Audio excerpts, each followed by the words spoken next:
Ya. Jadi Assalamualaikum warahmatullahi wabarakatuh. Selamat siang, salam sejahtera untuk kita semua ya. Ini merupakan pertemuan ke-6.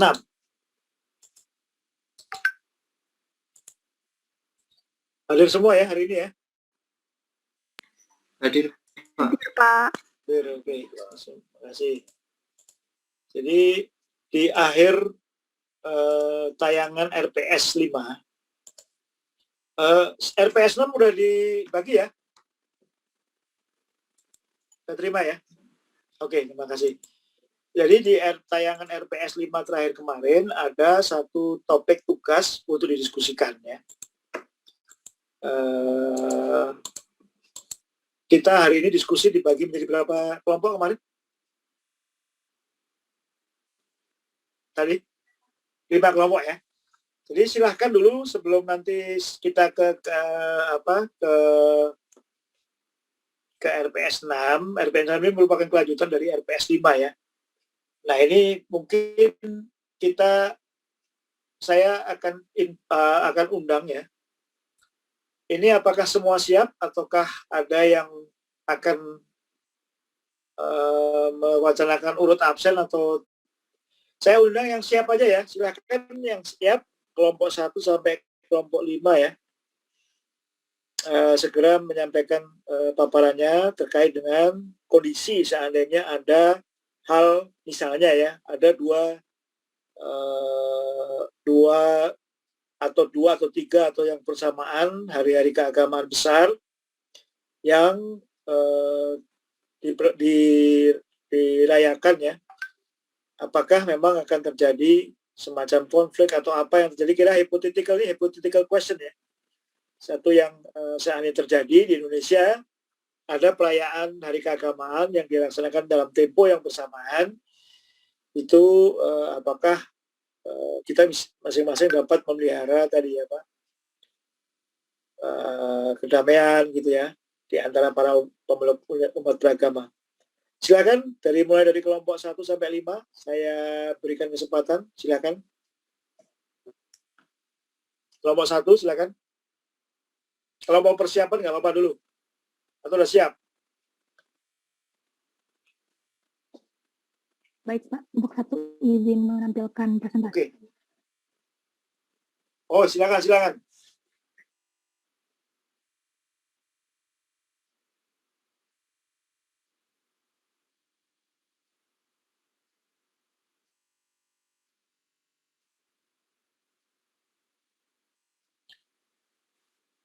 Ya, Assalamualaikum warahmatullahi wabarakatuh. Kami dari kelompok 1 akan menyampaikan hasil diskusi kami mengenai tugas dari pertemuan yang dari minggu lalu, dimulai dari apa itu agama. Jadi, definisi agama secara etimologis, agama terdiri dari 2 kata dari bahasa Sanskerta, yaitu a yang artinya tidak, dan gama yang artinya kacau, sehingga bila digabung agama berarti tidak kacau. Secara terminologis, menurut KBBI, agama adalah ajaran, sistem yang mengatur tata keimanan dan peribadatan kepada Tuhan Yang Maha Kuasa dan manusia serta lingkungannya. Di Indonesia, hukum HAM di Indonesia mengatur tentang kebebasan masyarakatnya untuk memeluk agama. Hal ini digambarkan pada UU 39 tahun 1999 pasal 22 ayat 1, di mana setiap orang bebas memeluk agamanya masing-masing dan untuk beribadat menurut agama dan kepercayaannya. Dilanjutkan dengan pasal 2 di mana negara menjamin kemerdekaan setiap orang untuk memeluk agamanya masing-masing dan untuk beribadat menurut agamanya dan kepercayaannya itu. Hal ini sejalan dengan teori pluralisme yang diungkapkan oleh John Hicks pada tahun 1845, yaitu pluralisme agama merupakan pengakuan atas kebenaran semua agama.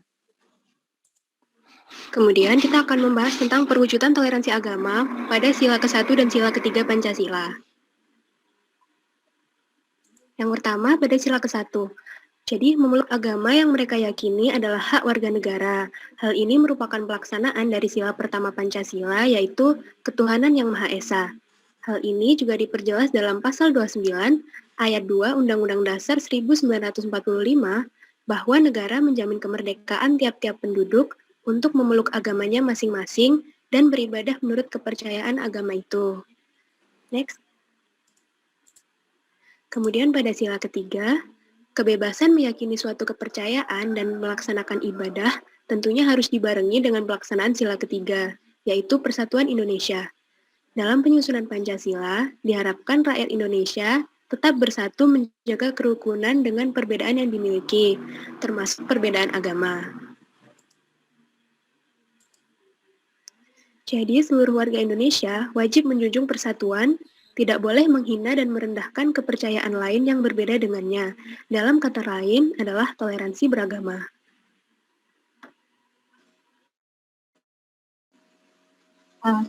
Selanjutnya, kelompok kami akan menyampaikan mengenai contoh peristiwa toleransi di Indonesia. Jadi sebenarnya itu ada banyak peristiwa ketika beberapa agama beribadah secara bersamaan di Indonesia, tetapi kami akan menyampaikan 2 saja. Next. Yang pertama itu Gereja Katedral dan Masjid Istiqlal di Jakarta. Jadi ketika tahun 2019 yang bertepatan dengan Hari Raya Idul Adha tanggal 11 bulan 8 2019, itu Gereja Katedral Jakarta mengubah jadwal misa Minggu. Hal ini sebagai bentuk dukungan kepada umat muslim yang menjalankan salat Idul Adha di Masjid Istiqlal yang tepat berada di seberang katedral. Selanjutnya, yang kedua adalah 6 rumah ibadah berjajar. Jadi rumah ibadah ini terletak di perumahan elit di daerah Wiyung, Surabaya. Kesepakatan bersama untuk menghindari konflik yaitu yang pertama, masjid tidak menggunakan pengeras suara untuk azan, serta gereja hanya memakai lonceng di dalam gedung. Yang kedua, kegiatan-kegiatan besar agama tidak boleh dilakukan dengan jadwal yang sama. Lalu yang ketiga, adanya kebebasan untuk parkir. Nah, walaupun di Indonesia sendiri, dari Pancasila sila pertama dan sila ketiga, sudah hanya di Indonesia masih juga dapat ditemui peristiwa intoleransi. Di antaranya, yaitu terjadinya kerusuhan Tanjung Balai yang terjadi di kota Tanjung Balai, Sumatera Utara pada 29 sampai 30 Juli 2016, di mana kerusuhan ini disebabkan oleh adanya provokasi dari pihak-pihak tertentu yang mengakibatkan 2 wihara, 8 kelenteng, dan 1 yayasan sosial terdampak.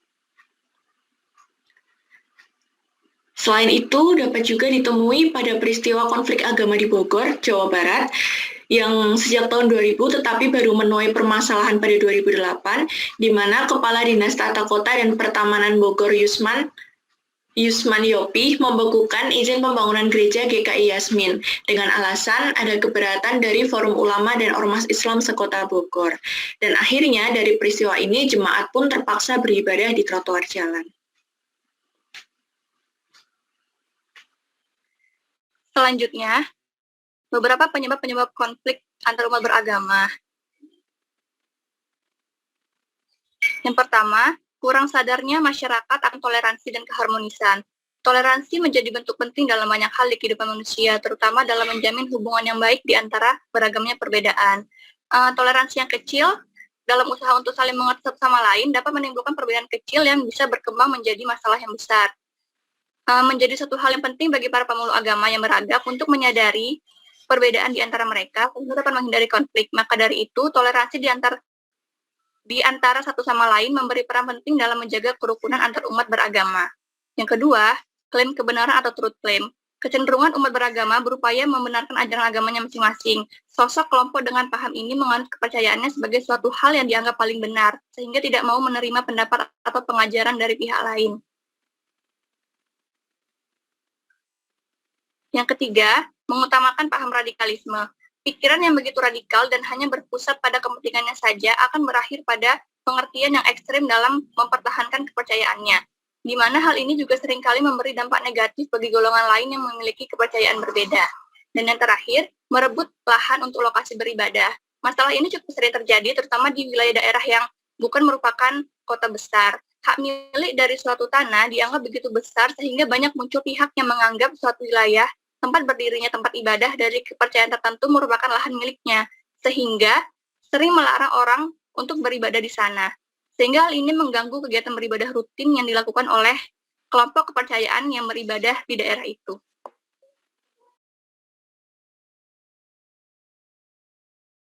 Kesimpulan dari hal tersebut adalah keragaman umat beragama tidak menghalangi setiap umat menjalankan ibadahnya secara damai. Jika seluruh umat menjalankan ajaran agamanya dengan baik, seharusnya tidak akan terjadi konflik. Namun realitanya dengan adanya faktor-faktor yang telah disebutkan menyebabkan adanya konflik antar agama yang mengganggu pelaksanaan ibadah. Karena pada dasarnya akar permasalahan dari konflik agama bukan dari ajaran agamanya, tetapi dari manusia yang menjalankannya.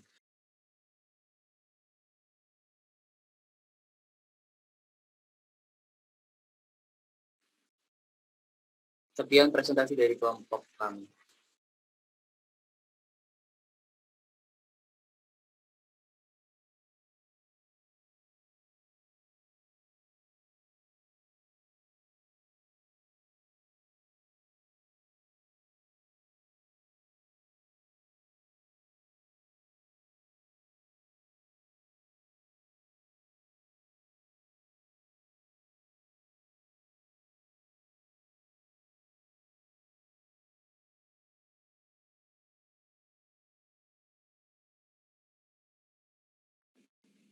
Coba ya, moderator menginvite yang mau bertanya siapa?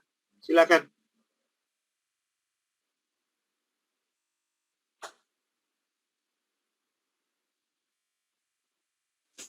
Berdasarkan presentasi dari kelompok 1 tadi, apakah ada pertanyaan dari kelompok-kelompok lain? Silakan ditanyakan.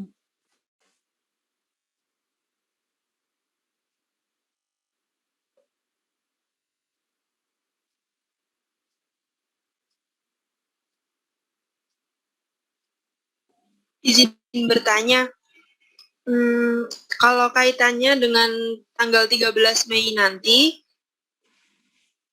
tes, apakah suara saya terdengar? Iya, terdengar. Kaitannya dengan tanggal 13 Mei nanti, di mana di sana ada dua kegiatan yang bersamaan kan ya, yakni sebentar.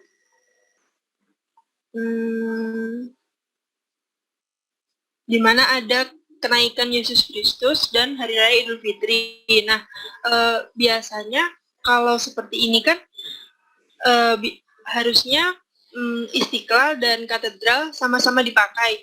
Nah, nanti itu kira-kira bakal terjadi konflik atau enggak? Mengingat setahu saya, kalau ada acara gitu, salah satunya biasanya dijadikan tempat parkir. Gitu. Atau mungkin ada solusi dari teman-teman. Terima kasih. Terima kasih atas pertanyaannya. Kami dari kelompok 1 izin untuk mendiskusikan pertanyaan tersebut.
Permisi, izin mencoba menjawab. Mungkin nanti teman-teman dari kelompok 1 bisa menambahkan. Kalau untuk secara teknisnya, pastinya dari pihak pengelola dari 2 tempat tersebut sudah mengurus dan memperhatikan dengan lebih detail lagi ya. Tapi setidaknya ada beberapa poin yang mungkin bisa orang awam lihat bahwa kalau di Istiqlal sendiri itu sepertinya di sana ada basement yang bisa digunakan untuk parkir, dan juga di Istiqlal sendiri mungkin sih sejauh ini belum ada info mengenai bagaimana tata cara sholat Idul Fitri di sana, tetapi kalau untuk tata cara sholat rawih dan lain sebagainya itu setiap pengunjung harus melakukan registrasi di aplikasi tertentu gitu. Jadi pastinya ada pembatasan karena selain ini ada COVID dan lain sebagainya, juga mereka berusaha untuk menyiapkan tempat senyaman mungkin bagi pengunjungnya. Nah, termasuk untuk sholat Idul Fitri dan juga ibadah yang nantinya pada 1 Syawal, kemungkinan para pengelola juga akan memperhitungkan seberapa porsi jamaah yang bisa ikut di sana, seperti itu. Dan begitu juga dengan yang ada di katedral, pastinya juga memperhitungkan seberapa banyak lahan yang bisa digunakan untuk parkir dan lain sebagainya, seperti itu. Mungkin teman-teman yang lain bisa bantu menjawab.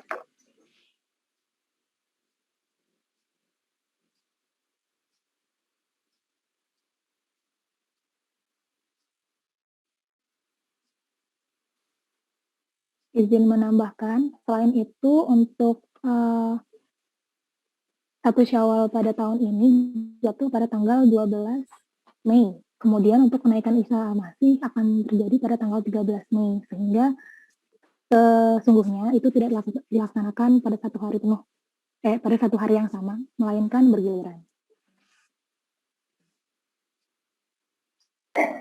Baik, terima kasih Aulia dan Alisa atas jawabannya.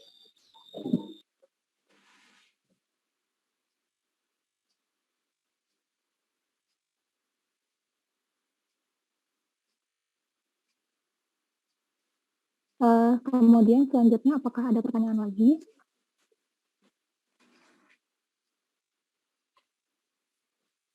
Bila tidak ada, mungkin presentasi dari kelompok 1 akan diselesaikan sampai ini saja. Terima kasih atas perhatiannya. Wassalamualaikum warahmatullahi wabarakatuh. Waalaikumsalam warahmatullahi wabarakatuh. Lanjut ya, kelompok 2 ya.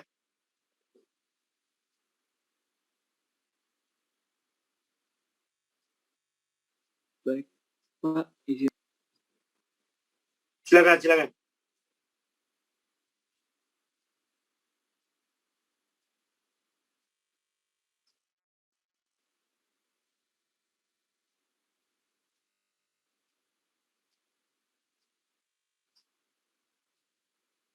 Nanti dinamika kelompoknya ya, tolong di invite siapa yang mau nanya.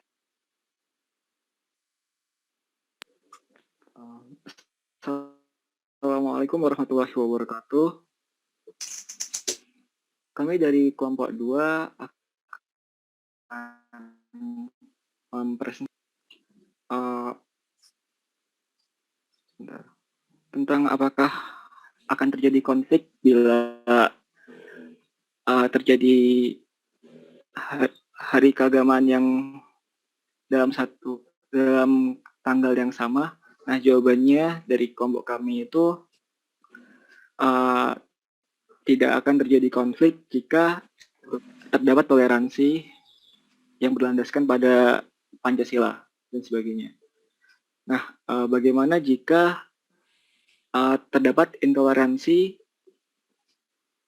terhadap umat beragama antara satu agama dengan satu lainnya, yaitu berarti akan terjadi konflik beragama. Nah, untuk contoh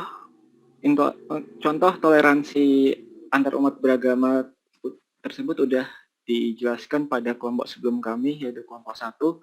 Nah, kami akan menjelaskan apa aja sih penyebab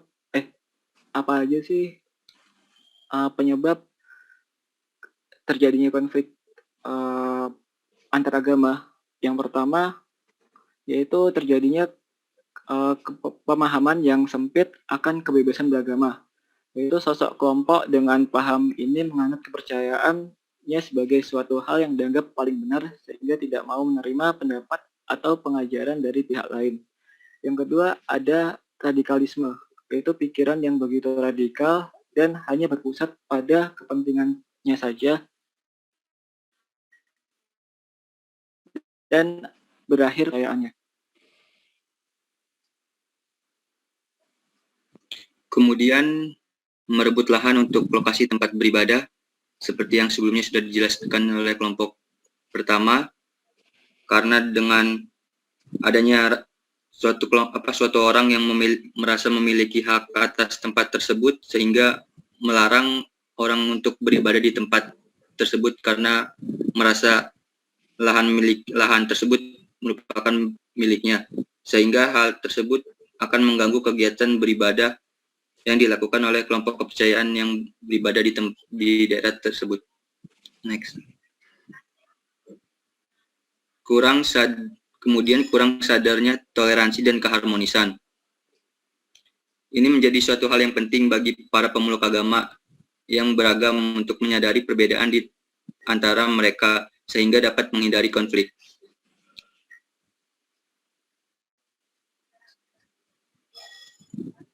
Banyak penganut agama yang mayoritas tidak melakukan toleransi dan tidak melakukan toleransi.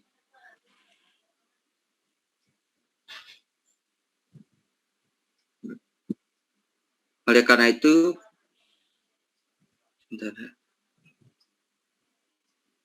dalam membina toleransi ada 3 trilogi atau 3 pandangan toleransi yang harus dijaga dan dipelihara secara baik oleh semua lapisan masyarakat. Yang pertama itu membina toleransi intern atau dari dalam umat beragama. Kemudian membina toleransi antar umat beragama dan membina toleransi umat beragama dengan pemerintah. Maka dengan terciptanya toleransi umat beragama, diharapkan bangsa Indonesia menjadi bangsa yang rukun, santun, dan damai. Next. Kemudian keterbatasan SDM. Seringkali keterbatasan SDM ini menjadi pemicu konflik antar umat beragama. Misalnya ketika Natal dan Idul Fitri terjadi di saat yang bersamaan, tentu akan menjadi perebutan cuti antar pegawai di fasilitas publik seperti rumah sakit.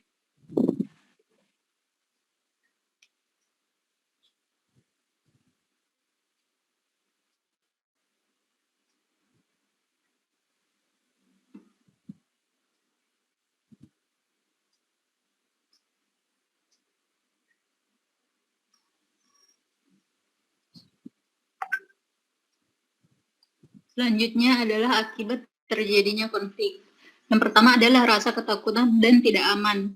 Hal ini berpengaruh langsung kepada psikologi seseorang. Anak-anak hingga para orang tua akan takut untuk melakukan aktivitas di luar rumah. Kemudian kondisi ini akan membuat suasana yang mencekam.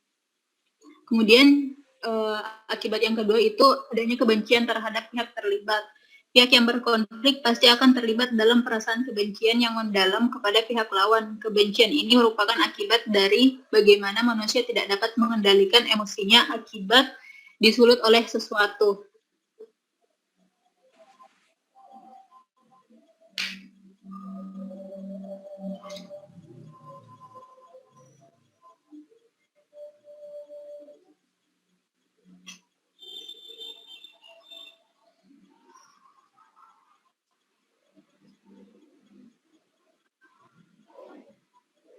Next.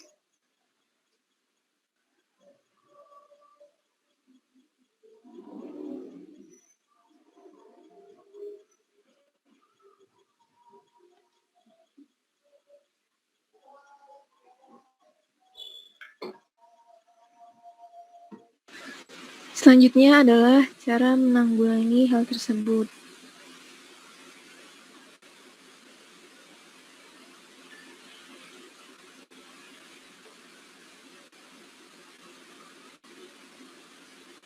Maaf. Mohon maaf Pak, sepertinya ada kesalahan teknis. Saya berhenti share screen dulu Pak. Silakan. Silakan nanti selanjutnya, kalau tim-tim selanjutnya langsung aja ya. Silakan kalau mau ganti screen.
Selanjutnya adalah lanjutan dari akibat terjadinya konflik tersebut. Ada timbulnya kerusuhan dan bentrokan, provokasi dan konflik agama yang semakin meluas dan tidak segera terselesaikan akan menimbulkan kerusuhan dan bentrokan antara pihak yang berkonflik. Nah, dua pihak yang saling membenci dan telah dipenuhi oleh kebencian, pasti akan berusaha untuk saling melukai, menghancurkan, bahkan memusnahkan pihak lawannya. Nah, akibat dari kerusuhan dan bentrokan tersebut dapat menyebabkan terputusnya tali silaturahmi di antara masyarakat. Nah, hal tersebut dapat memberikan pengaruh kepada persatuan dan kesatuan bangsa. Jadi masyarakat yang berselisih ini akan menyebabkan persatuan dan kesatuan yang selama ini terjalin menjadi tercerai-berai.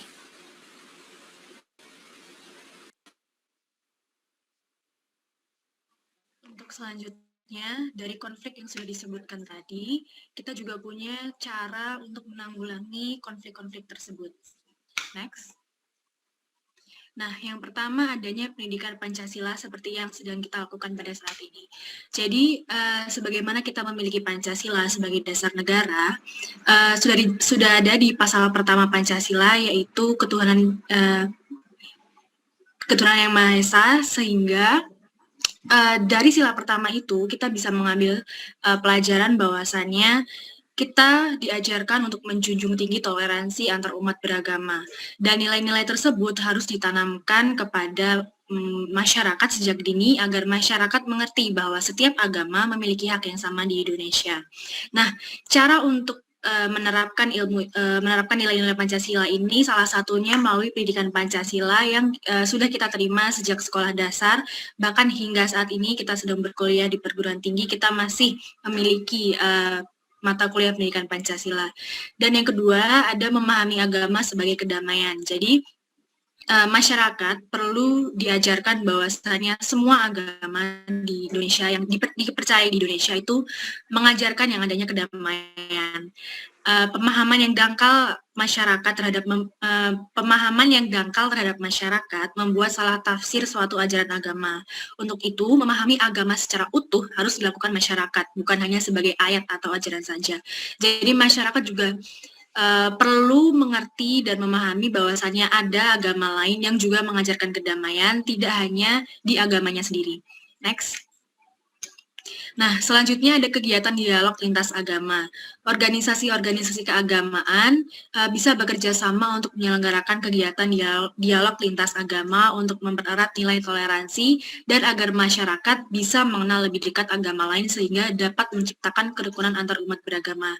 Jadi kita bisa membuat dialog yang dihadiri oleh perwakilan-perwakilan dari organisasi umat beragama yang bisa saling sharing ibaratnya, bisa saling memberikan pendapat, bisa saling terbuka agar bisa terciptanya kedamaian dan persatuan. Lalu yang terakhir, tetap perlu adanya peran serta pemerintah. Deteksi dini perlu dilakukan oleh pemerintah terhadap upaya-upaya yang dapat memecah belah kerukunan umat beragama. Selain itu, penyuluhan dan sosialisasi serta pembinaan tentang toleransi melalui media offline maupun online harus sering dilakukan untuk meningkatkan pemahaman masyarakat tentang toleransi beragama. Jadi, dari dialog lintas agama tadi, pemerintah juga bisa ikut serta dengan cara menyebarkan apa yang sudah dibahas dalam dialog tersebut kepada masyarakat, sehingga pemahaman daripada toleransi itu bisa secara merata diberikan kepada masyarakat. Yang terakhir yaitu kita sampai di kesimpulan. Jadi menurut kelompok kami, negara kita Indonesia adalah negara yang mengakui banyak agama. Nah, karena hal tersebut, maka sangat mungkin terjadi kegiatan peribadatan maupun perayaan agama lainnya yang dilaksanakan di waktu yang bersamaan, dan mungkin saja menimbulkan konflik antar umat beragama. Namun, jika kita sebagai masyarakat masih berpegang pada Pancasila sebagai ideologi kita, hal ini dapat kita hindari dan dapat meningkatkan toleransi antar umat beragama.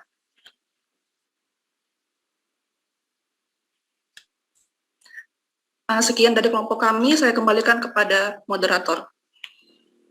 Baik, sebelum menutup, kami membuka satu pertanyaan terlebih dahulu. Apakah ada yang mau bertanya?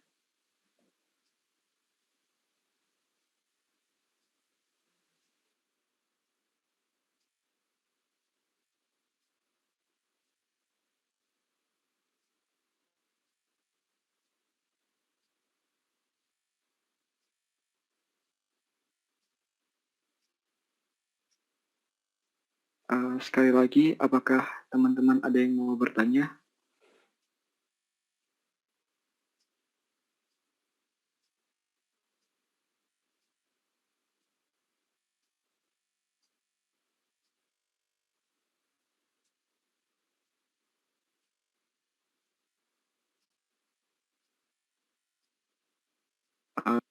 Jika tidak ada, sekian dari presentasi kami. Wassalamualaikum warahmatullahi wabarakatuh.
Oke. Assalamualaikum warahmatullahi wabarakatuh. Shalom, Om Swastiastu, Namo Buddhaya, salam kebajikan. Selamat siang teman-teman dan Pak Arif. Izinkan kami akan menjawab pertanyaan tentang terjadi konflikkah bila semua agama di Indonesia melakukan ibadah pada waktu yang bersamaan. Menurut kelompok kami, tidak apabila ada yang namanya toleransi. Kami akan jelaskan dalam beberapa slide. Selamat menikmati. Yang pertama, pengertian agama menurut bahasa Latin. Agama berasal dari kata religio dan religere, yang berarti mengembalikan ikatan, memperhatikan dengan seksama. Hal ini berarti secara etimologi tindakan manusia, agama adalah tindakan manusia untuk mengembalikan ikatan atau memulihkan hubungannya dengan ilahi. Yang selanjutnya, menurut bahasa Sanskerta, agama terdiri dari dua kata, yang A berarti tidak, agama berarti kacau atau kocar-kacir. Sehingga secara etimologi, agama adalah tidak kacau, tidak kocar-kacir, tidak berantakan. Selanjutnya, menurut bahasa Arab, agama adalah din, yang asal katanya adalah ya dinu, dinan, yang artinya adalah berarti tatanan, sistem atau tata cara hidup, sehingga din adalah tata cara hidup. Nah, secara terminologis menurut KBBI, agama adalah aturan atau tata cara hidup manusia dan hubungannya dengan Tuhan dan sesama. Selain itu, agama juga bisa diartikan sebagai ajaran atau sistem yang mengatur tata keimanan atau kepercayaan dan peribadatan kepada Tuhan yang Maha Kuasa, serta tata kaidah yang berhubungan dengan pergaulan manusia dan manusia serta lingkungannya. Agama di Indonesia,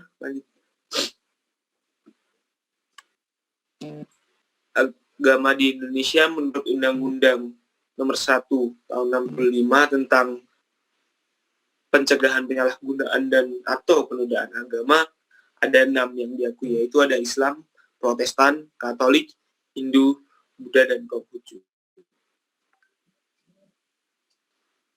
Kerukunan umat beragama merupakan pengejawantahan dari sila pertama. Pada dasarnya, Pancasila sebagai dasar atau hak yang kita miliki untuk memeluk agama yang mereka yakini. Hal tersebut merupakan pelaksanaan dari sila pertama, yaitu ketuhanan yang Maha Esa, yang diperjelas dengan pasal 29 ayat 2 Undang-Undang Dasar 1945, bahwa negara menjamin kemerdekaan tiap-tiap penduduk untuk memeluk agamanya masing-masing dan untuk beribadat menurut agama dan kepercayaan itu. Sila pertama ini diikuti oleh sila ketiga yang menjelaskan bahwa meskipun kita memiliki agama masing-masing, tetapi kita tetap harus menjaga persatuan dan kesatuan dalam keberagaman ini. Terima kasih.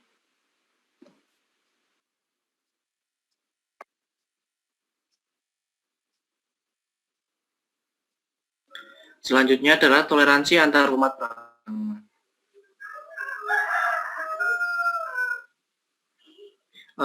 Kita mulai dari definisi toleransi dulu, yang diambil dari Kamus Besar Bahasa Indonesia. Toleransi adalah sifat atau sikap toleran yang ditunjukkan dengan sikap menghormati adanya perbedaan pendapat, agama, ras, dan budaya setiap orang.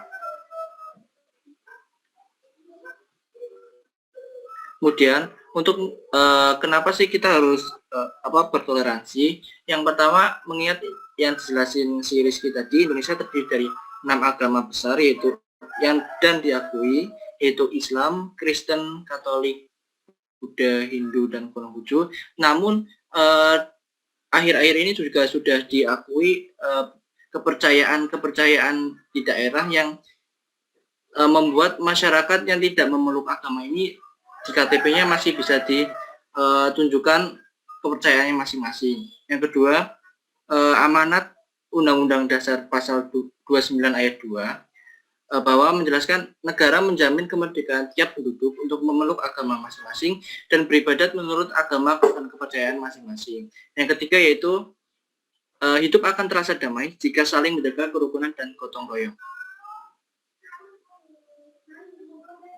Terus kemudian bagaimana sih bisa kita menumbuhkan sikap toleransi kepada sesama umat manusia? Yang pertama yaitu silaturahmi.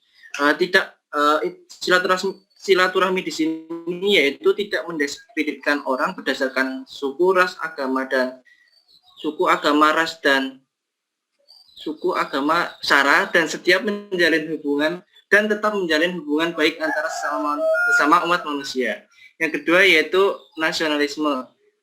Kita flashback ke Pancasila, sila pertama yaitu Pancasila sangat menjunjung tinggi nilai ketuhanan. Yang ketiga yaitu bijak bersosmed. Di sini mengandung pengertian bahwa membangun diri sendiri dengan sikap percaya diri dan tidak mudah termakan hoaks, dan pintar dalam memilah informasi. Yang keempat yaitu memaknai toleransi, yang berarti bahwa jika tidak bisa menerima perbedaan yang dimiliki orang lain, maka cukup hargai mereka dengan memperlakukannya selayaknya manusia biasa. Selanjutnya, toleransi antar umat beragama. Berikut adalah aplikatif dari konsep toleransi antar umat beragama yang saling menghormati dan menghargai.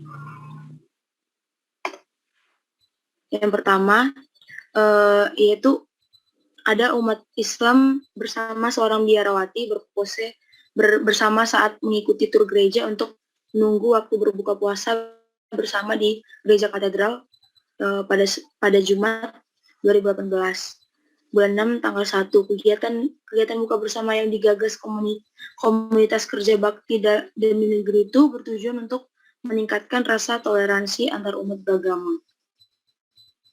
Kemudian yang kedua contohnya yaitu sejumlah warga dari beberapa agama secara bergantian melakukan doa di Ungaran, Kabupaten Semarang, Jawa Tengah.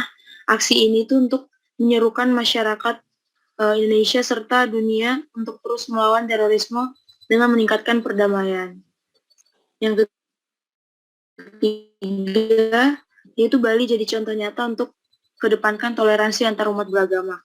Harmonisan hidup para pemeluk agama di Bali juga tercermin dari keberadaan pusat peribadatan Puja Mandala. Di kawasan ini terdapat 5 tempat ibadah yang aktif menjalankan kegiatan peribadatan, sehingga simbol penegasan toleransi dan kerukunan umat beragama di Bali itu menjadi satu hal untuk meyakini bahwa kerukunan hidup beragama dalam masyarakat yang heterogen seperti Indonesia pada umumnya merupakan keniscayaan yang tidak bisa ditawar.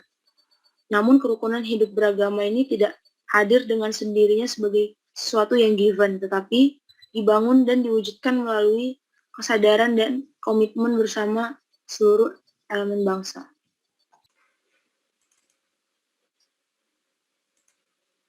Selanjutnya ada konflik antar umat beragama. Potensi konflik atau perselisihan sangatlah mungkin terjadi dalam kehidupan antar agama. Pemerintah sudah berupaya membentuk berbagai peraturan tentang kerukunan beragama untuk menghindari konflik. Contohnya Undang-Undang Nomor 1/PNPS tahun 1965 tentang pencegahan penyalahgunaan dan atau penodaan agama. Namun permasalahan ada pada masyarakat yang masih kurangnya kesadaran untuk mematuhi peraturan tersebut, sehingga konflik atau perselisihan masih sangat dimungkinkan untuk terjadi. Next.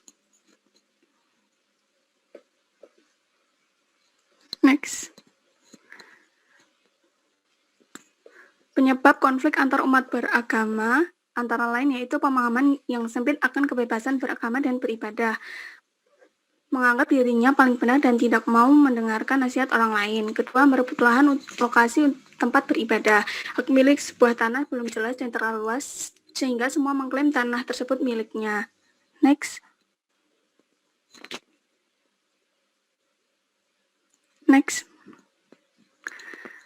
Selanjutnya ada perbedaan penafsiran dari kitab suci yang diyakini. Yang keempat, kurang sadarnya masyarakat akan toleransi dan keharmonisan. Yang terakhir, mengutamakan paham radikalisme. Next.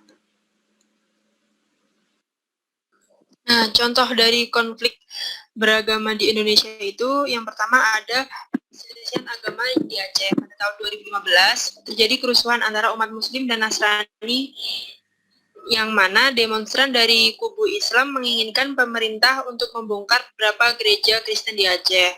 Syukurnya konflik ini dapat diatasi sebelum masalahnya melebar. Next.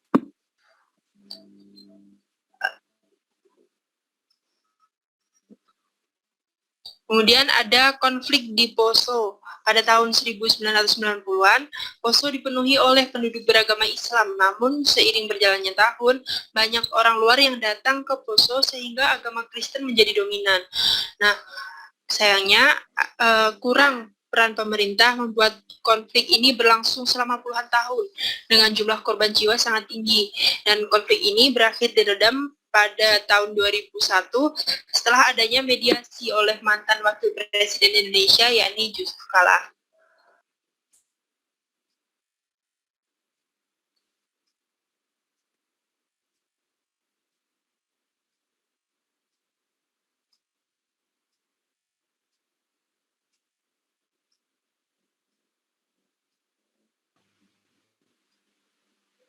Kemudian untuk kesimpulan dari presentasi kelompok kami yaitu terkait dengan analisis berdasarkan penyebab konflik, tingkat toleransi, dan kasus konflik. Di sini untuk kasus-kasus konflik agama yang terjadi dapat disimpulkan bahwa untuk stereotip di mana konflik muncul akibat stereotip dari kelompok yang satu terhadap kelompok yang lain yang memiliki agama yang berbeda. Kemudian untuk klaim kebenaran, jadi di sini untuk setiap orang dengan penganut agamanya masing-masing menganggap bahwa agamanya sajalah yang paling benar. Kemudian terkait dengan doktrin jihad, di mana terkhusus bagi umat Islam terdapat oknum yang salah menafsirkan jihad yang mengartikan sebagai bentuk peperangan fisik terhadap penganut agama lain. Next.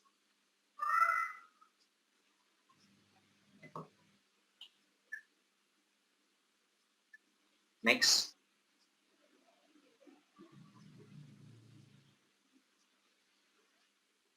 Di sini kasus-kasus klasik dan kontemporer sepatutnya dijadikan sebagai pandangan atas pentingnya membangun toleransi antar umat beragama sehingga terciptalah kedamaian, keamanan, dan ketentraman.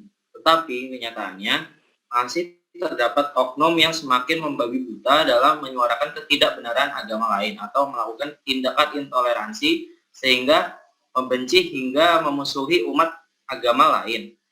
Nah, di sini mereka, yaitu oknum yang mengaku beragama Islam itu menjuluki dan memaki dengan kata-kata kafir apabila tidak sekeyakinan dengan mereka. Hal inilah yang menjadi pangkal konflik antar dan inter umat beragama yang tidak kunjung selesai.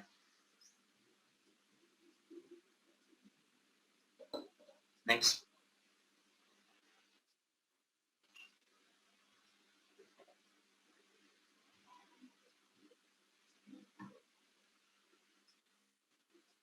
Di sini kelompok kami terhadap intoleransi tersebut yaitu dengan menumbuhkan sikap toleransi antar umat beragama. Kemudian lebih mengamalkan Pancasila, terutama sila ke-1 yaitu Ketuhanan Yang Maha Esa dan sila ke-3 yaitu Persatuan Indonesia. Lalu untuk menciptakan kondisi dialogis dan hubungan sesama umat beragama yang kondusif. Di sini mungkin bisa dengan cara musyawarah antar masyarakat atau antar golongan. Kemudian di sini dengan bagi pihak pemerintah untuk membentuk kebijakan yang tidak diskriminatif, di mana tidak condong antara umat satu dengan umat yang lain, seperti dalam hal penyusunan perundang-undangan keagamaan. Diperlukan kondisi yang reflektif dan bukan hanya sebagai reaksi atas berbagai kasus keagamaan tertentu. Next.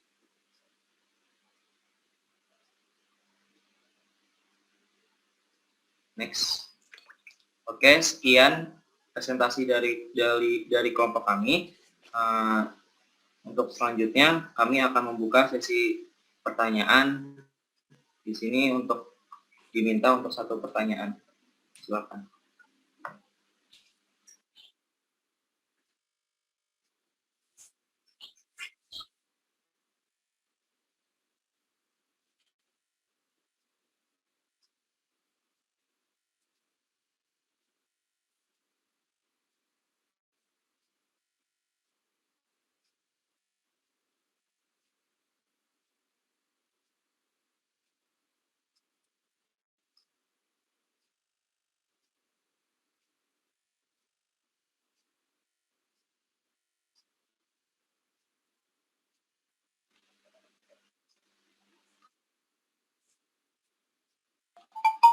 Apa ada yang ingin ditanyakan?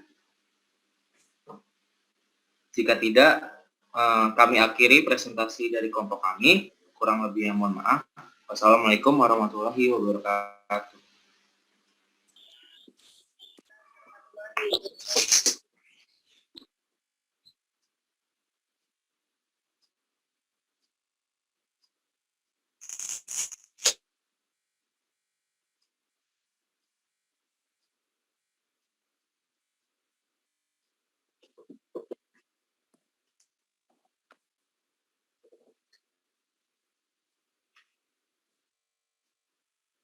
Ayo saya tunggu yang lain. Ya. Tolong dinamikanya ya, agar yang lain menyiapkan pertanyaan ya.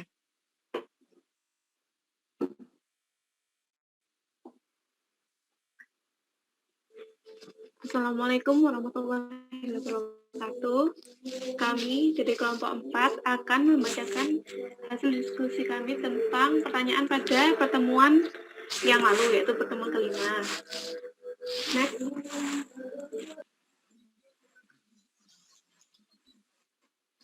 Jadi pertanyaannya itu, apakah akan terjadi konflik apabila semua agama yang ada di Indonesia melakukan ibadah pada waktu yang bersamaan?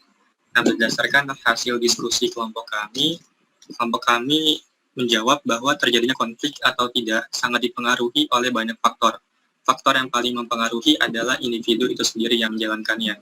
Apabila individu yang menjalankan memegang teguh nilai-nilai Pancasila, maka sikap toleransi dan sikap penjaga persatuan Indonesia akan menjaga diri mereka untuk tidak memicu terjadinya konflik. Namun apabila individu yang menjalankan tidak mengamalkan dan memegang teguh nilai-nilai Pancasila, maka sangat mungkin konflik dapat terjadi. Hal tersebut dibuktikan oleh beberapa kasus yang terjadi di Indonesia terkait dengan indahnya perdamaian antar umat beragama di suatu daerah yang memegang teguh nilai-nilai Pancasila dan kasus-kasus konflik antar umat beragama di suatu daerah yang tidak memegang teguh nilai-nilai Pancasila. Kasus-kasus tersebut nantinya akan dijelaskan oleh teman kelompok yang lain.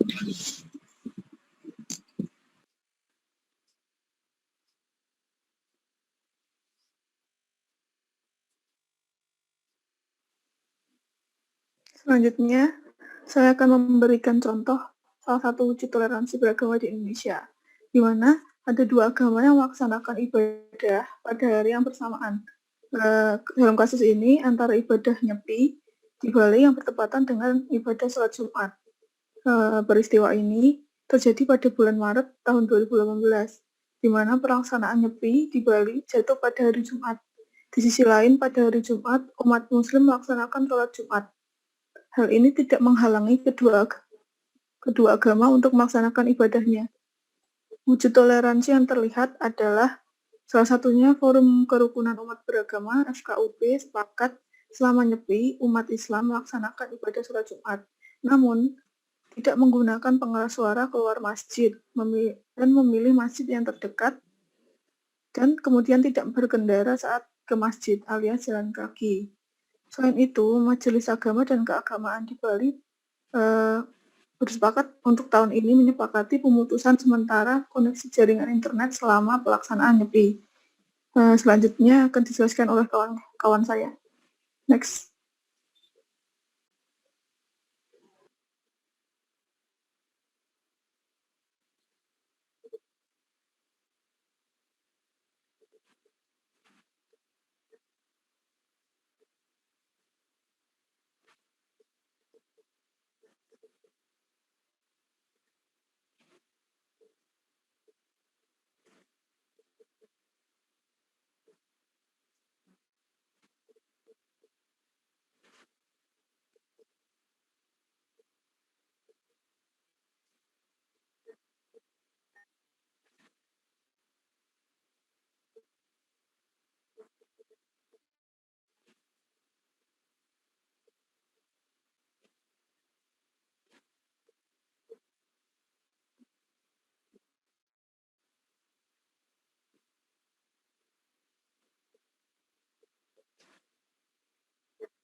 Nah, untuk selanjutnya, apakah yang menyebabkan konflik-konflik di atas tidak kasus-kasus di atas tidak menemui konflik?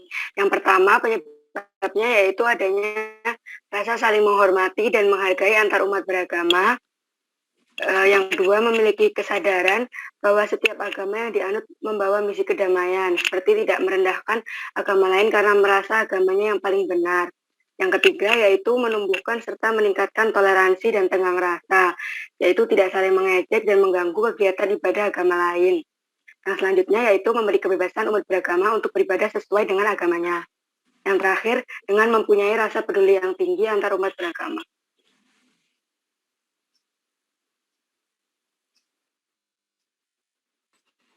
Nah, dari penjelasan yang sebelumnya, maka dapat diambil kesimpulan yaitu secara teori sebenarnya apabila semua agama akan melakukan ibadah di waktu yang bersamaan itu seharusnya tidak menimbulkan konflik karena pada dasarnya setiap agama itu memiliki cara beribadah yang berbeda masing-masing dan tempat melakukan ibadah tersebut juga berbeda-beda. Namun ada beberapa faktor yang mungkin dapat menjadi pemicu terjadinya suatu konflik.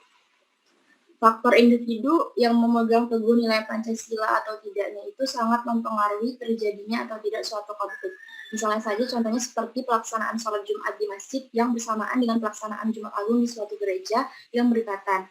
Pelaksanaan sholat Jumat dengan bantuan speaker masjid mungkin saja dapat mengganggu proses Jumat Agung di gereja yang berdekatan tersebut. Hal tersebut sangat mungkin dapat memicu terjadinya konflik, namun sebenarnya balik lagi ke individunya masing-masing. Jika individu tersebut dapat memegang teguh nilai-nilai Pancasila dan adanya sikap toleransi serta sikap menjaga persatuan Indonesia, tentunya akan membentengi diri mereka dalam memicu terjadinya konflik. Karena umumnya konflik yang terjadi antar umat agama itu terjadi karena kurangnya toleransi antar umatnya, bukan karena ajaran di dalam agamanya.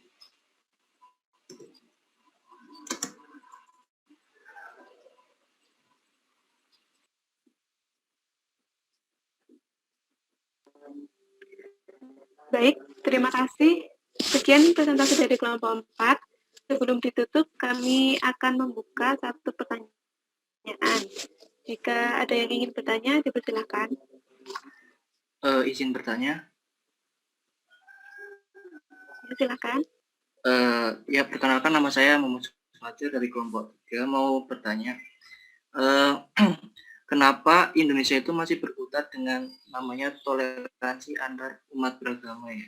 Sedangkan negara maju yang notabene agamanya nggak terlalu ditonjolkan itu, mereka sudah jauh melangkah ke depan tanpa tanpa melihat tuh siapa kamu, apa agama kamu dan sebagainya. Dan jika kita menonjolkan agama, pariwisata halal kita tuh pariwisata halal di dunia itu bukan milik Indonesia tapi malah milik Eropa gitu, yang notabene malah liberal banget gitu. Gimana menurut pendapat kalian, pendapat kelompok kalian? Terima kasih. Terima kasih Yusuf atas pertanyaannya. Kami meminta waktu sebentar untuk diskusi.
permisi, izin menjawab pertanyaannya dari Yusuf. Tadi Yusuf bertanya kenapa Indonesia itu masih berkutik terkait dengan permasalahan toleransi antar umat beragama, sedangkan di negara-negara lain itu sudah lebih maju, tidak terlalu mementingkan permasalahan terkait dengan toleransi beragama. Nah, kenapa sih Indonesia itu masih berkutik dengan permasalahan terkait dengan toleransi beragama? Mungkin dilihat dari karakteristik kebudayaan dan kearifan lokal dari masyarakat Indonesia sendiri. Indonesia sendiri itu kan terbentuk dari keberagaman atau heterogenitas, di mana Indonesia itu memiliki 6 agama yang diakui. Namun di luar 6 agama tersebut masih banyak kepercayaan yang berkembang di Indonesia. Jadi masalah terkait dengan toleransi antar umat beragama ini menjadi sesuatu yang vital atau menjadi sesuatu yang sering dipermasalahkan. Kemudian Indonesia juga masyarakatnya sangat kental dalam beragama, di mana seperti kegiatan-kegiatan perayaan keagamaan seperti Maulid Nabi, Isra Mi'raj, kemudian perayaan-perayaan umat agama yang lain itu sangat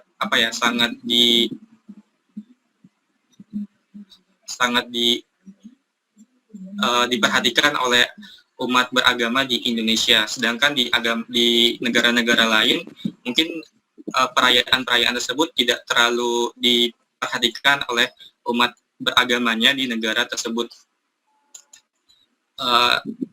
Di negara lain juga karena pahamnya itu liberalisme, kebanyakan mereka tidak terlalu mementingkan terkait dengan agama mereka, tetapi lebih mementingkan kepada duniawi mereka, bagaimana mereka harus berpikir ke depan dan tidak terlalu memperhatikan terkait dengan agama. Tapi kalau dilihat dari kasus-kasus yang ada, meskipun di negara lain itu tidak terlalu mementingkan terkait dengan toleransi antar umat beragama, tapi masalah terkait dengan konflik-konflik terkait dengan toleransi itu juga masih ada, seperti misalkan konflik antar kaum putih dengan kaum hitam di negara Amerika dan lain sebagainya. Mungkin itu, Yusuf, apakah sudah menjawab? Sudah cukup. Terima kasih. Ya, sama-sama. Mohon maaf apabila kurang.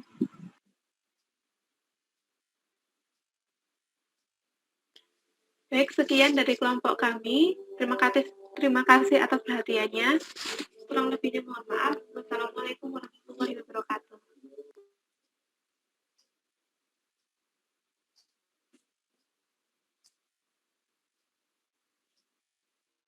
Ya, next ya. Tapi tolong pertanyaan jangan dibatasi 1 lah.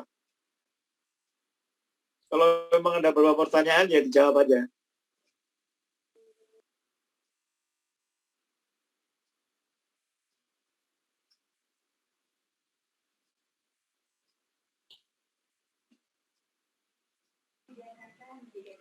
Baik, Assalamualaikum warahmatullahi wabarakatuh. Selamat sore Bapak dan teman-teman.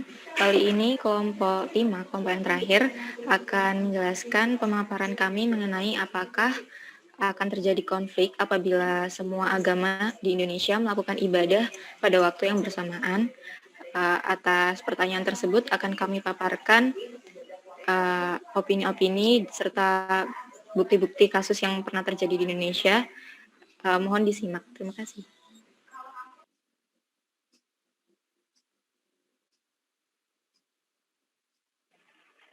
Jadi pada contoh kasus yang pertama yaitu terjadi pada tanggal 9 Maret 2016. Ya, jadi pada tanggal ini merupakan hari raya Nyepi umat Hindu sekaligus bertepatan dengan adanya gerhana matahari, yang mana berarti umat Islam harus dapat melakukan sholat sunnah gerhana matahari. Next. Nah, umat Islam itu kan disunahkan untuk melakukan sholat berjamaah di masjid-masjid terdekat. Untuk menghindari kesalahpahaman antara umat Hindu dan umat Islam di Bali, akhirnya dua organisasi besar masing-masing agama mengadakan pertemuan. Organisasi umat Hindu itu tidak mempermasalahkan apabila umat Islam ingin pergi ke masjid untuk melaksanakan sholat gerhana saat nyepi. Umat Islam juga diperkenankan mencari masjid terdekat di rumahnya dan tidak diperkenankan memakai pengeras suara maupun mengendarai kendaraan tidak bergerombol di jalan. Nah, pihak MUI atau organisasi dari pihak Islam tidak mempermasalahkan hasil kesepakatan tersebut, asalkan orang Islam melaksanakan sholat dengan sungguh-sungguh, sehingga hal tersebut menciptakan toleransi antar umat beragama, menghindari sara, dan menciptakan kedamaian dan keamanan di Bali.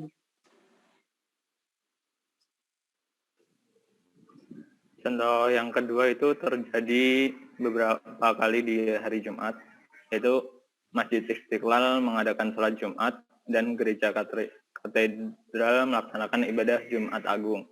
Jadi ketika lektor gereja itu menyanyikan lagu pujian, khotib Masjid Istiqlal itu menyampaikan khutbah Jumat. Jadi walaupun kedua rumah ibadah itu bersautan dan jelas terdengarnya, tapi berjalan dengan khidmat, masih berjalan secara kondusif. Kemudian kedua rumah ibadah tersebut itu memperlihatkan toleransi. Seperti contohnya ketika Masjid Istiqlal pernah mempersiapkan lahannya untuk sebagai lahan parkir untuk para umat Kristen yang beribadah di gereja katedral.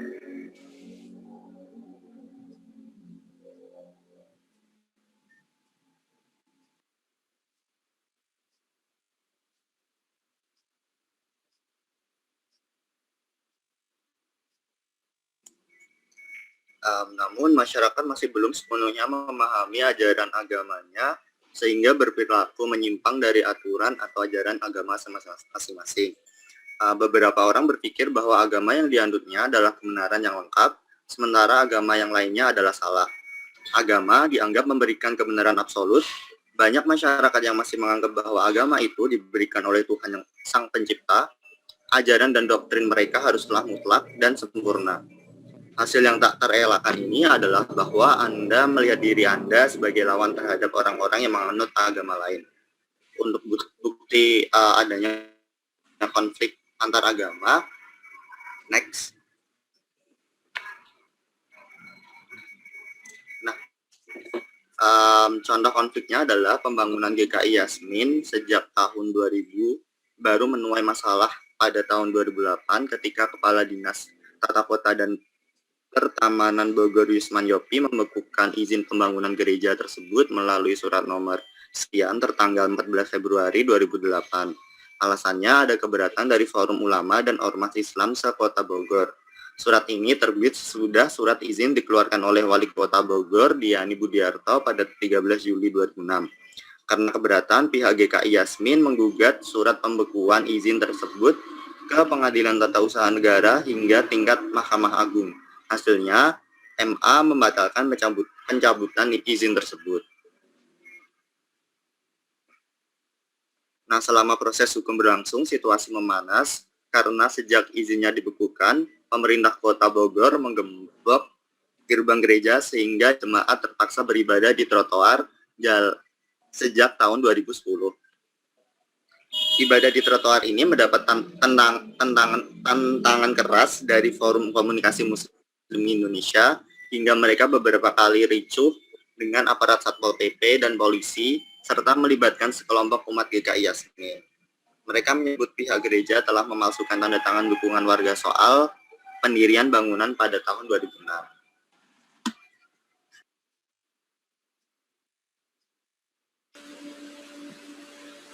Kemudian berdasarkan contoh toleransi dan contoh konflik di atas, kelompok kami menarik kesimpulan bahwa beribadah di waktu yang bersamaan antar umat beragama sebenarnya tidak akan menimbulkan konflik apabila terdapat toleransi, baik itu dari masyarakat maupun pemerintah.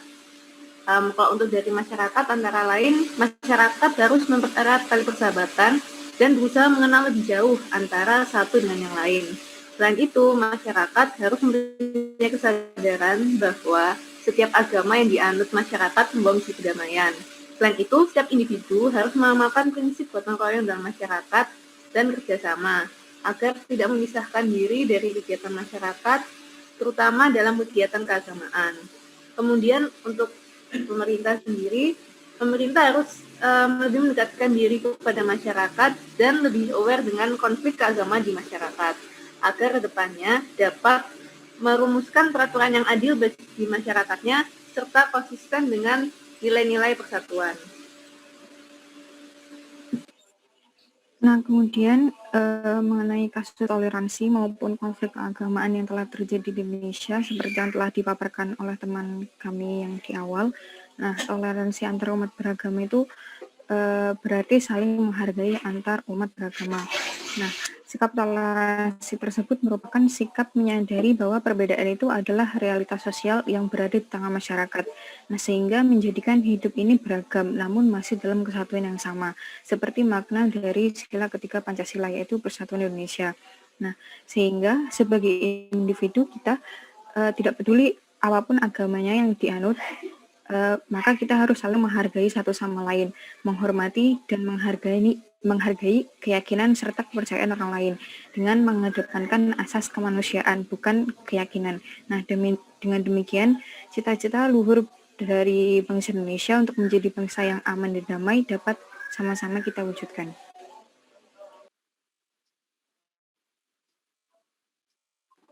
Baik, jadi untuk menjawab pertanyaan terkait apakah akan terjadi konflik apabila semua agama di Indonesia ini melakukan ibadah pada waktu yang bersamaan, mungkin kalau misalkan pertanyaan ini dijawab secara literal gitu ya, jadi apabila semua agama di Indonesia, yaitu ada 6 agama yang diakui, beribadah pada waktu yang bersamaan, maksudnya adalah pada jam yang bersamaan, itu tidak mungkin sulit untuk dibayangkan. Tapi kalau misalkan tadi penjelasan kami itu terkait toleransi, mungkin di luar toleransi ada faktor-faktor lain yang mungkin itu bisa mengakibatkan konflik itu terjadi apabila semua agama ini bersama-sama melakukan ibadahnya. Di antaranya yang pertama,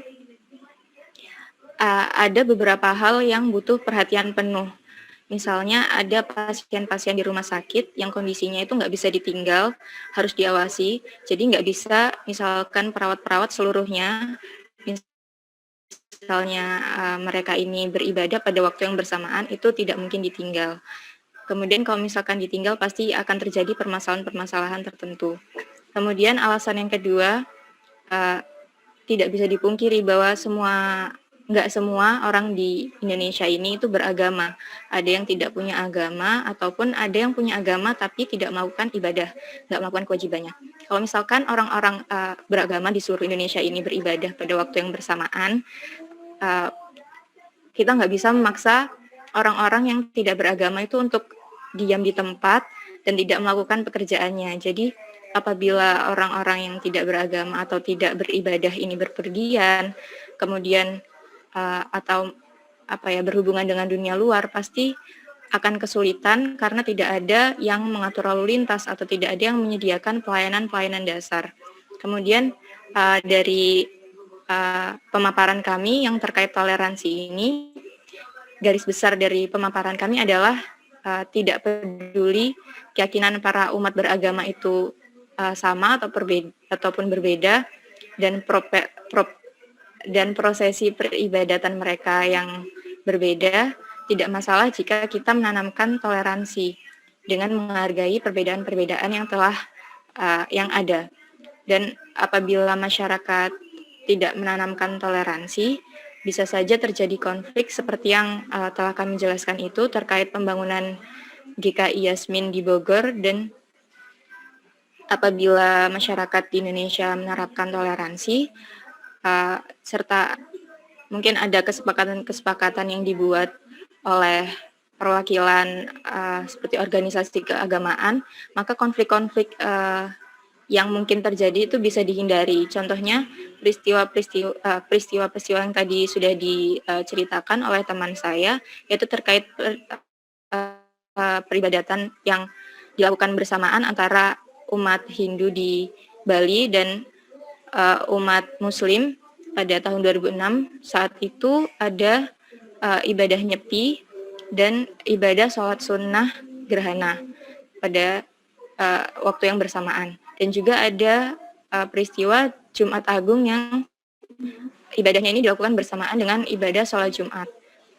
Dan lokasi peribadatannya itu berseberangan atau berdekatan. Mungkin sekian kesimpulan yang bisa saya sampaikan, serta pemaparan dari kelompok 5 secara keseluruhan. Mungkin ada pertanyaan dari kelompok lain, maka dipersilakan untuk ditanyakan.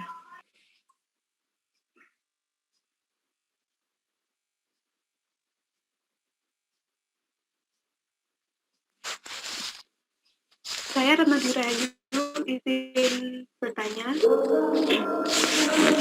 Berhubung sekarang ini bulan Ramadan, ada 2 tipe yang menurut saya itu ada di bulan puasa ini. Yang pertama itu yaitu orang yang makan seperti biasa di warung, dan ada orang yang menghargai dengan tidak makan di tempat umum. Nah, menurut kelompok 5, sebenarnya yang harus toleransi di sini itu orang yang berpuasa atau orang yang tidak berpuasa, karena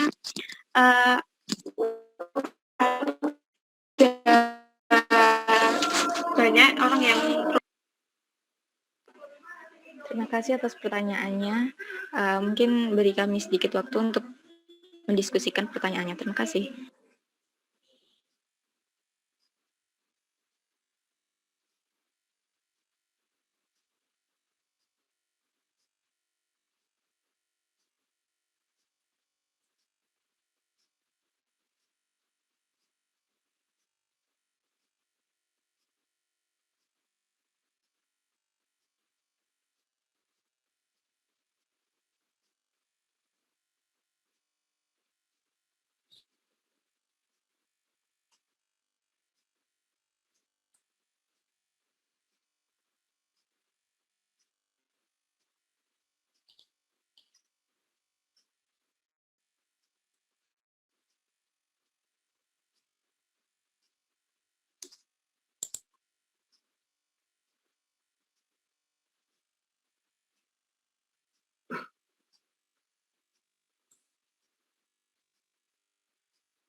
Izin menjawab pertanyaan dari Retno. Menurut kelompok kami,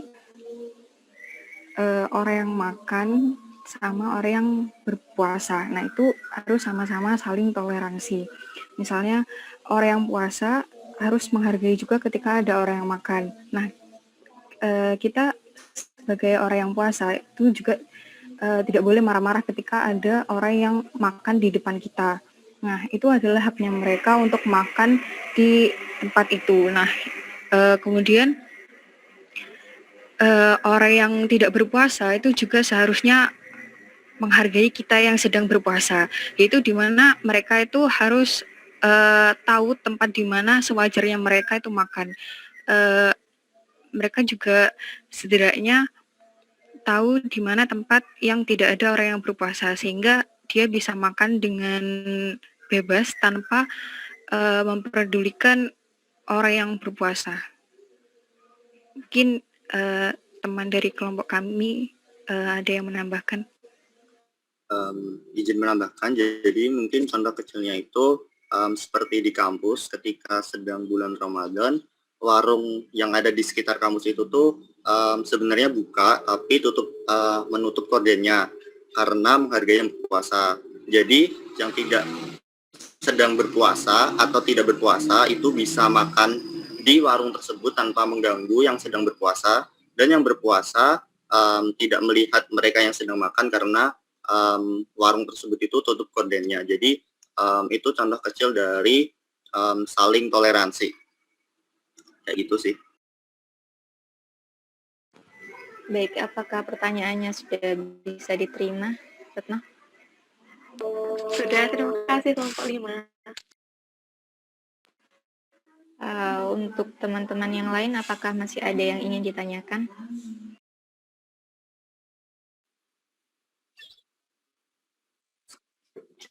Jika tidak ada, maka kami tutup sampai di sini pemaparan dari kelompok 5. Kurang lebihnya mohon maaf. Wassalamualaikum warahmatullahi wabarakatuh. Ya, oke ya. Terima kasih ya kelompok 1 sampai dengan 5. Kayaknya nih antusiasme pertanyaannya agak kurang ya. Mungkin nanti kali kalau pas diskusi kelompok agar disiapkan penanya dari kelompok lain ya. Jadi diskusi lebih dinamikanya lebih hidup ya, dan bisa pertanyaan dari kelompok lain itu bisa memancing kita untuk berpikir lebih analitik ya, lebih analitik ya, lebih dalam. Jadi tadi ini termasuk isu-isu yang cukup sensitif ya diperbincangkan di masyarakat Indonesia ya. Artinya kalian sudah cukup bisa menjawab dan kemudian memperbincangkan ini secara terbuka. Itu suatu hal yang sangat luar biasa, dan ini menjadi modal bagi kita dalam kehidupan ke depan ya. Sebagai generasi yang lebih muda dibanding saya gitu ya, pasti nanti akan menghadapi hal-hal seperti ini di dalam kehidupan bermasyarakat ya. Apalagi nanti kita ini merupakan aparatur sipil negara kalau memang kalian nanti akan menekuni karier sebagai ASN. Saya akan meminta dari beberapa dari kalian untuk mencari tahu ya, di googling aja terkait dengan beberapa isu-isu yang terkait juga dengan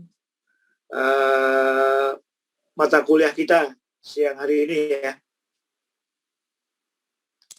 Mulai dari absen nomor 1 siapa absen? Hadir, Pak. Ya, Alisa coba Alisa. Ya, konflik agama. Pelan-pelan aja ya, sambil googling ya.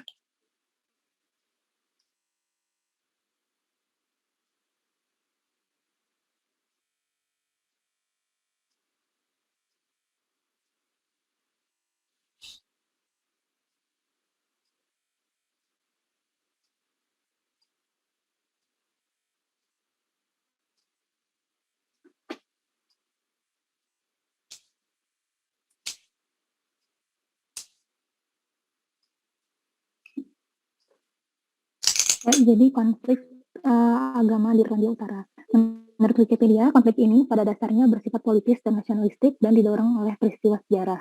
Konflik ini juga memiliki dimensi etnis atau sektarian, meski bukan konflik antar agama. Salah satu isu utama adalah status konstitusional Irlandia Utara. Pihak unionis atau loyalis yang mayoritas beragama Protestan dan memiliki kewarganegaraan Britania Raya bersama dengan yang lainnya dari Irlandia Utara, ingin Irlandia Utara tetap berada di bawah Britania Raya. Di pihak lain, kaum nasionalis Irlandia atau Republikan, yang kebanyakan orang Katolik, ingin Irlandia Utara meninggalkan Britania Raya dan bergabung dengan Irlandia Bersatu.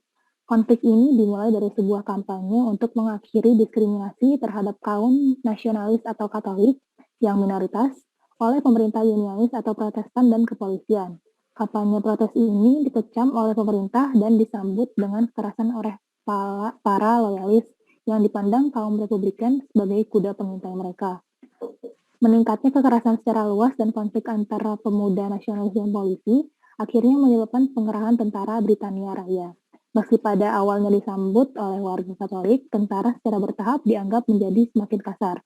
Munculnya organisasi paramiliter bersenjata menyebabkan peperangan terus berlanjut selama 3 dekade ke depan. Ya, jadi contoh tadi mengenai konflik agama yang kemudian bercampur baur dengan konflik-konflik lain ya. Jadi itu di Irlanda Utara itu merupakan wilayah dari mana tadi, Alisa? Dari Britania Raya, Pak. Ya, jadi Irlandia Utara itu merupakan bagian dari Inggris atau Britania Raya ya. Jadi selain itu ada negara yang namanya Irlandia. Nah ini selain konflik yang berbau agama, juga ada konflik yang berbau masing-masing menjadi pendukung, apakah salah satunya menjadi pendukung UK atau Britania Raya, yang lainnya menjadi penyokong dari Republik Irlandia ya. Jadi ini memang kadang-kadang konflik agama itu kemudian dibumbui juga dengan konflik-konflik lain ya. Kadang-kadang atau konflik lain itu mengatasnamakan agama. Jadi seperti itu kelihatan sangat ini ya. Jadi makanya kemudian ada The Beatles ya. Siapa anggota The Beatles? John Lennon ya. John Lennon itu menciptakan lagu Imagine ya. Mungkin nanti bisa dilihat ya. Dia membayangkan kalau tidak ada agama, tidak ada negara, itu nanti tidak akan ada peperangan. Tapi kita punya Pancasila ya. Jadi Pancasila itu menjadi alat bagi kita untuk menjadi titik temu antara keberagaman itu. Keberagaman itu atau disebut sebagai pluralisme itu tadi, itu merupakan satu keniscayaan tadi ya. Ada yang menyampaikan di paparan ya, keniscayaan. Atau kalau menurut agama Islam itu keberagaman itu adalah sunatullah ya. Karena Tuhan sendiri tidak menciptakan orang itu seragam. Kalau pengen kalau pengen damai kan mestinya kan, atau kalau pengen supaya orang itu sama, homogen aja ya, nggak perlu heterogen kan. Rasnya, warna kulitnya sama, agamanya sama, golongannya sama gitu ya. Tetapi kan Tuhan tidak menciptakan itu dalam bentuk yang sama tadi. Perbedaan-perbedaan itu membuat kita harus berinteraksi. Nah, inilah peran dari ideologi negara Pancasila itu dalam mempersatukan perbedaan-perbedaan itu ya. Kemudian Ya, Andi, Pak. Fatwa Mauliza. Nah ya, jadi coba dilihat Martin Luther King Jr. Martin Luther King ya. Martin Luther King, bukan Martin Luther King aja. Kalau Martin Luther itu di Eropa ini, Martin Luther King itu di Amerika. Silakan. Iya, Pak. Sebentar ya. Ya.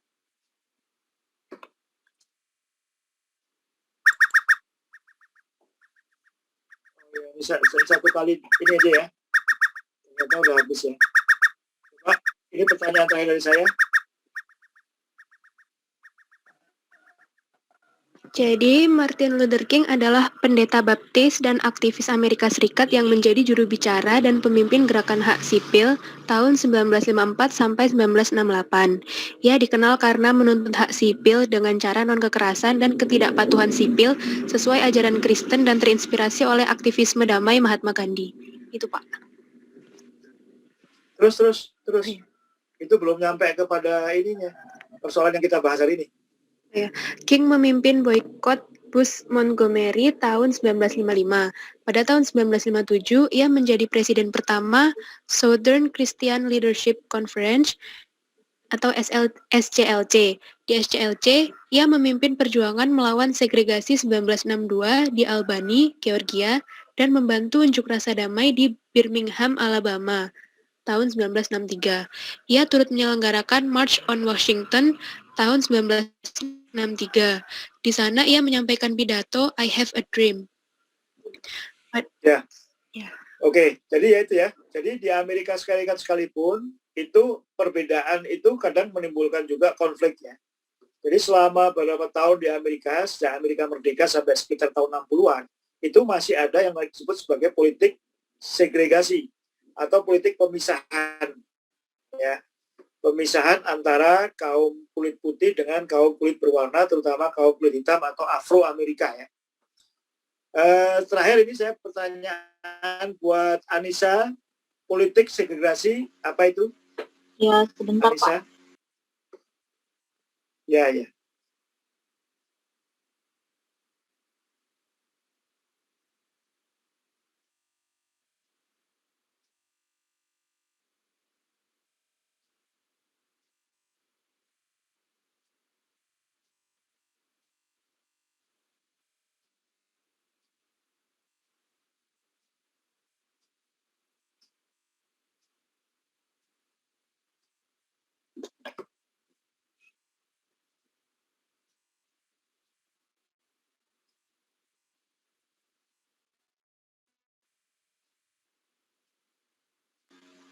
Jadi politik segregasi itu adalah upaya pemisahan atau segregasi untuk menjaga kemurnian ras dan identitas etnis.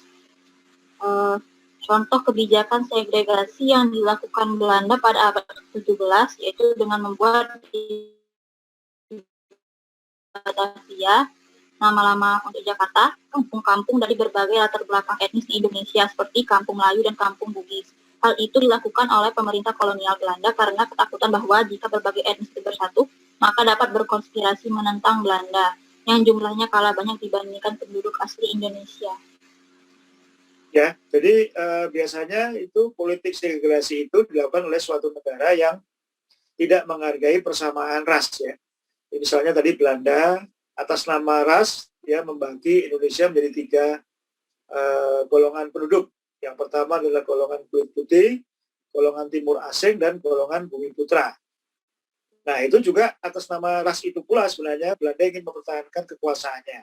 Kalau di Amerika tadi memang menganggap kaum kulit hitam itu atau Afro-Amerika atau mereka menyebut Negro, meskipun orang Negro nggak suka disebut Negro, ya.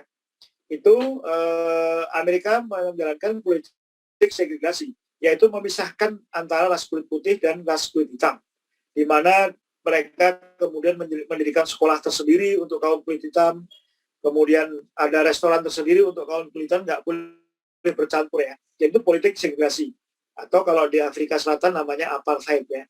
Jadi itu politik yang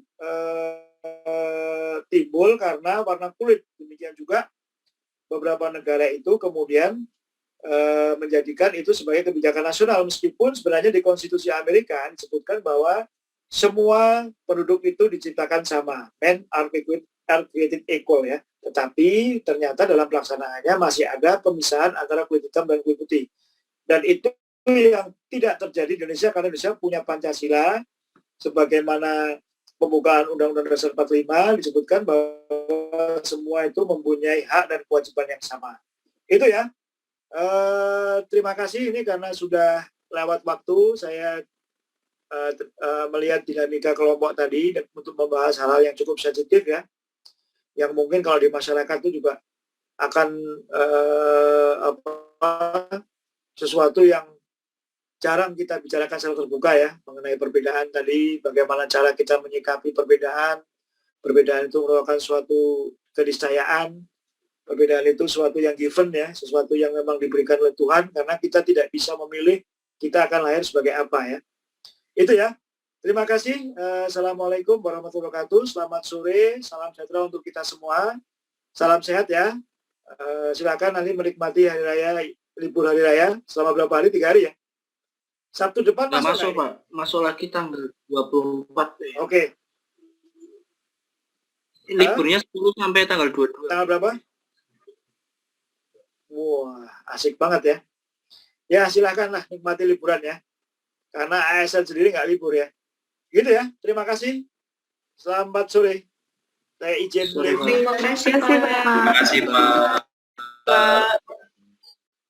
Terima kasih, Pak.